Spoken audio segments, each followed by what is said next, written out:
Assalamualaikum warahmatullahi wabarakatuh.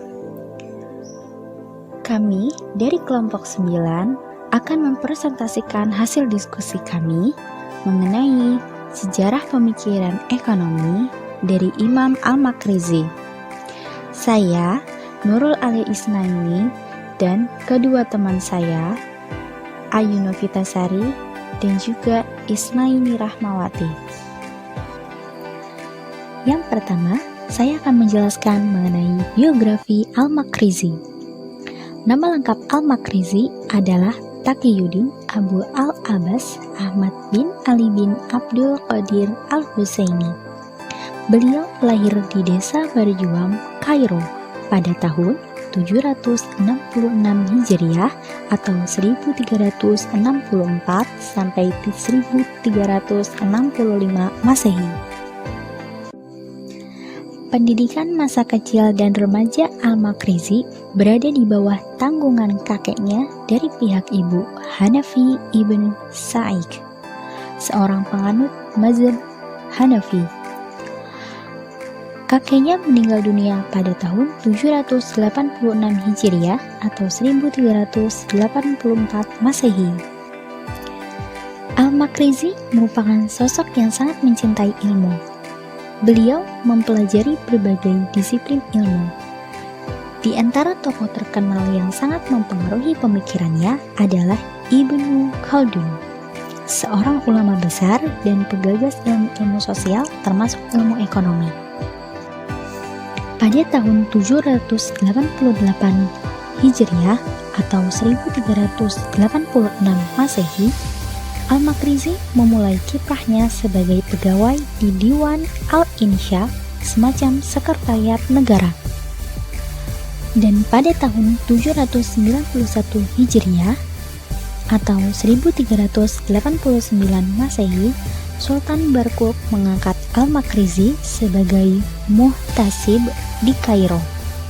Pada masa ini, Al-Makrizi mulai banyak bersentuhan dengan berbagai permasalahan pasar, perdagangan, dan mudharabah, sehingga perhatiannya terfokus pada harga-harga yang berlaku, asal-usul uang, dan kaidah-kaidah timbangan. Saat Al-Makrizi kembali ke kampung halamannya, Barjuan, Kairo, beliau aktif mengajar dan menulis, terutama mengenai sejarah Islam. Al-Makrizi meninggal dunia di Kairo pada tanggal 27 Ramadan 845 Hijriah atau bertepatan dengan tanggal 9 Februari 1442. Selanjutnya, karya-karya Al-Makrizi. Al-Syayal mengelompokkan buku-buku kecil karya Al-Makrizi menjadi 4 kategori, yaitu yang pertama, buku yang membahas beberapa peristiwa sejarah Islam umum. Yang kedua, buku yang belum terbahas oleh para sejarawan lainnya. Yang ketiga, buku yang menguraikan biografi singkat para raja.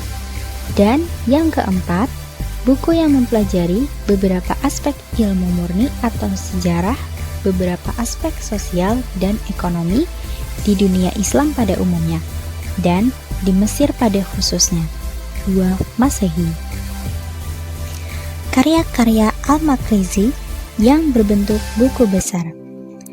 Al-Syayal membagi menjadi 3 kategori, yaitu yang pertama, buku yang membahas tentang sejarah dunia.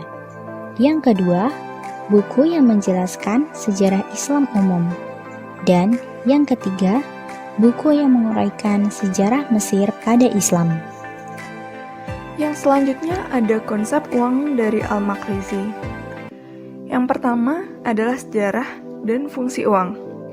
Dalam sejarah perkembangannya, Al-Makrizi menguraikan bahwa bangsa Arab jahiliyah menggunakan dinar emas dan dirham perak sebagai mata uang mereka yang masing-masing diadopsi dari bangsa Romawi dan Persia serta mempunyai bobot 2 kali lipat di masa Islam. Menurut Al-Makrizi, baik pada masa sebelum maupun setelah kedatangan Islam, mata uang digunakan oleh umat manusia untuk menentukan berbagai harga barang dan biaya tenaga kerja. Untuk mencapai tujuan ini, mata uang yang dipakai hanya terdiri dari emas dan perak. Yang kedua, ada implikasi penciptaan mata uang buruk. Al-Makrizi menyatakan bahwa penciptaan mata uang dengan kualitas yang buruk akan melenyapkan mata uang yang berkualitas baik. Hal ini jelas terlihat ketika ia menguraikan situasi moneter pada tahun 569 Hijriah. Pada masa pemerintahan Sultan Salahuddin Al-Ayyubi ini, mata uang yang dicetak mempunyai kualitas yang sangat rendah dibandingkan dengan mata uang yang telah ada di peredaran. Dalam menghadapi kenyataan tersebut, masyarakat akan memilih untuk menyimpan mata uang yang berkualitas baik dan meleburnya menjadi perhiasan, serta melepaskan mata uang yang berkualitas buruk ke dalam peredaran. Akibatnya, mata uang lama keluar dari peredaran. Lalu yang ketiga, ada konsep daya beli uang. Menurut Al-Makrizi, pencetakan atau penciptaan mata uang harus disertai dengan perhatian yang lebih besar dari pemerintah untuk menggunakan uang tersebut dalam bisnis selanjutnya.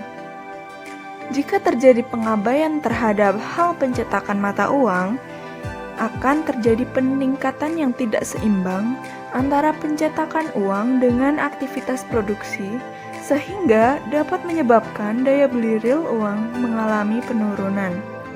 Yang selanjutnya ada teori inflasi dari Al-Makrizi. Di sini, Al-Makrizi menggolongkan inflasi dalam dua golongan, yaitu yang pertama human error inflation dan yang kedua natural inflation. Human error inflation adalah inflasi yang terjadi karena kesalahan-kesalahan yang dilakukan oleh manusia sendiri. Al-Makrizi menganalisis ada 3 hal utama yang menjadi penyebab terjadinya human error inflation ini. Ketiga hal tersebut yaitu korupsi dan administrasi yang buruk, pajak yang berlebihan, serta peningkatan sirkulasi mata uang atau fulus. Yang selanjutnya adalah natural inflation atau inflasi oleh sebab alamiah yang diakibatkan oleh turunnya penawaran agregat atau naiknya permintaan agregat. Menurut Al-Makrizi, saat suatu bencana alam terjadi, berbagai bahan makanan dan hasil bumi lainnya mengalami gagal panen, sehingga persediaan barang-barang tersebut mengalami penurunan yang sangat drastis dan terjadi kelangkaan. Di lain pihak, karena sifatnya yang sangat signifikan dalam kehidupan, permintaan terhadap berbagai barang itu mengalami peningkatan. Harga-harga kemudian melambung tinggi, jauh melebihi daya beli masyarakat. Hal ini sangat berimplikasi terhadap kenaikan harga berbagai barang dan jasa lainnya. Akibatnya, transaksi ekonomi mengalami kemacetan, bahkan berhenti sama sekali, yang akhirnya menimbulkan bencana kelaparan, wabah penyakit, dan kematian di kalangan masyarakat. Keadaan yang semakin memburuk tersebut memaksa rakyat untuk menekan pemerintah agar segera memperhatikan keadaan mereka. Lalu selanjutnya, yaitu kajian dampak inflasi pada fenomena sosial ekonomi menurut Al-Makrizi dengan membagi masyarakat Mesir menjadi 7 kelompok strata sosial. Dengan demikian, dapat terlihat segmen masyarakat mana yang paling parah terkena dampak inflasi. Adapun strata dan penggolongan masyarakat pada waktu itu antara lain yang pertama, penguasa dan para pembantunya, yang kedua, para penguasa, pedagang besar, dan orang yang hidupnya mewah, yang ketiga, golongan menengah dari penguasa dan pedagang besar, termasuk kaum profesional, yang keempat, petani yang umumnya hidup di pedesaan, yang kelima, golongan fakir yang menurut Al-Makrizi adalah semua fuqaha, mahasiswa, dan prajurit. Lalu yang keenam adalah para pekerja kasar dan para nelayan. Dan golongan yang ketujuh adalah golongan papa dan meminta-minta.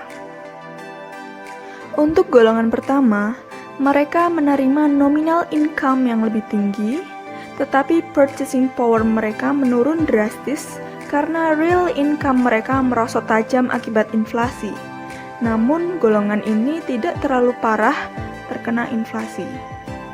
Lalu yang golongan kedua, yang terdiri dari para pedagang dan penguasa besar ini, menurut Al-Makrizi, aset mereka mengalami penurunan karena dimakan oleh biaya yang terus membengkak dan inflasi yang terjadi.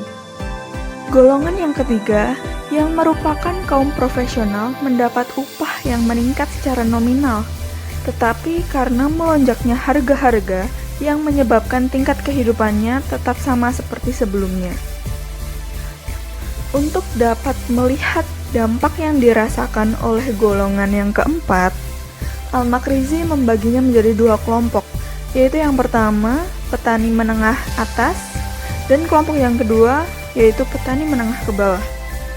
Kelompok yang pertama atau kelompok petani menengah atas ini diuntungkan oleh krisis moneter sehingga aset kekayaan mereka meningkat. Sedangkan untuk kelompok yang kedua atau kelompok petani menengah bawah ini sangat dirugikan karena harga yang begitu tinggi tidak sebanding dengan hasil pertanian yang mereka hasilkan. Golongan yang kelima yang terdiri dari para guru, fuqaha, mahasiswa, dan tentara ini golongan yang paling menderita dari 5 golongan pertama. Hal ini menurut Al-Makrizi disebabkan karena pendapatan mereka yang berupa gaji dan upah yang bersifat tetap. Golongan yang keenam dan golongan yang ketujuh adalah segmen masyarakat yang tidak saja terparah penderitaannya, namun bahkan bisa sampai mati kelaparan karena adanya inflasi. Lalu selanjutnya, upaya pengendalian laju inflasi dapat dilakukan dengan cara mengetahui akar permasalahannya, dengan cara pengendalian terhadap sistem administrasi yang baik dan tidak korupsi, mempertimbangkan kemampuan pajak bagi rakyat, dan menyesuaikan pencetakan uang dalam jumlah terbatas yang sesuai dengan tingkat produksi suatu negara. Ini merupakan gagasan orisinilnya yang boleh jadi belum pernah dilakukan oleh ilmuwan sebelumnya. Materi selanjutnya adalah korupsi dan administrasi yang buruk. Pada PPT telah ditampilkan mengenai dampak dari korupsi dan administrasi yang buruk. Al-Makrizi menyatakan bahwa pengangkatan para pejabat pemerintahan yang berdasarkan pemberian suap dan bukan dilihat dari kapabilitasnya, yang kemudian menempatkan orang-orang tersebut di jabatan yang penting, maka kondisi ini akan sangat mempengaruhi moral dan efisiensi dari administrasi sipil dan juga militer.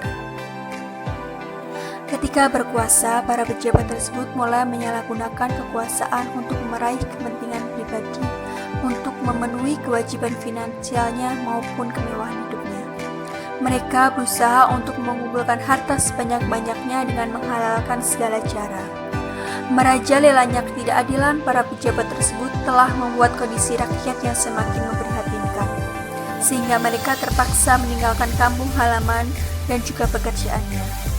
Akibatnya, terjadi penurunan drastis jumlah penduduk dan juga tenaga kerja, serta hasil-hasil produksi.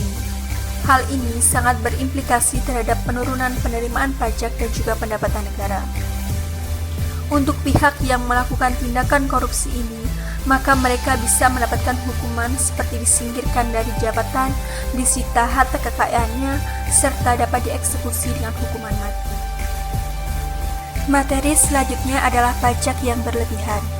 Menurut Al-Makrizi, akibat dari dominasi para pejabat yang bermental korupsi dalam suatu pemerintahan, maka mengakibatkan pengeluaran negara mengalami peningkatan yang sangat drastis. Sebagai kompensasinya, mereka menerapkan sistem perpajakan yang menindas rakyat dengan memberlakukan berbagai pajak baru serta menaikkan tingkat pajak yang sudah ada. Konsekuensinya, panen padi yang dihasilkan pada kondisi ini membutuhkan biaya yang lebih besar hingga melebihi jangkauan dari para petani. Hal ini membuat para petani kehilangan motivasi untuk bekerja dan juga memproduksi, sehingga mereka lebih memilih meninggalkan tempat tinggal dan pekerjaannya daripada selalu hidup dalam penderitaan untuk kemudian menjadi pengembara di daerah-daerah pedalaman. Dengan demikian, terjadi penurunan tenaga kerja dan peningkatan lahan tidur yang akan sangat mempengaruhi tingkat hasil produksi padi serta hasil bumi lainnya, dan pada akhirnya menimbulkan kelangkaan bahan makanan serta meningkatkan harga-harga. Yang terakhir adalah peningkatan sirkulasi mata uang fulus. Ketika terjadi defisit anggaran sebagai akibat dari perilaku buruk dari para pejabat yang menghabiskan uang negara untuk berbagai kepentingan pribadi dan kelompoknya, pemerintah melakukan pencetakan uang fulus secara besar-besaran, sehingga jumlah fulus yang dimiliki masyarakat semakin besar dan sirkulasinya mengalami peningkatan yang sangat tajam. Kebijakan pemerintah tersebut berimplikasi terhadap keberadaan mata uang lainnya. Seiring dengan keuntungan besar yang diperoleh dari pencetakan fulus, pemerintah menghentikan pencetakan perak sebagai mata uang. Kebijakan pencetakan fulus secara besar-besaran ini sangat mempengaruhi penurunan nilai mata uang secara drastis. Akibatnya, uang tidak lagi bernilai dan harga-harga melambung tinggi, yang pada gilirannya menimbulkan kelangkaan bahan makanan. Sekian presentasi dari kami, kurang dan lebihnya kami mohon maaf. Wassalamualaikum warahmatullahi wabarakatuh. Terima kasih, tetap semangat dan jaga kesehatan kalian di tengah pandemi COVID-19.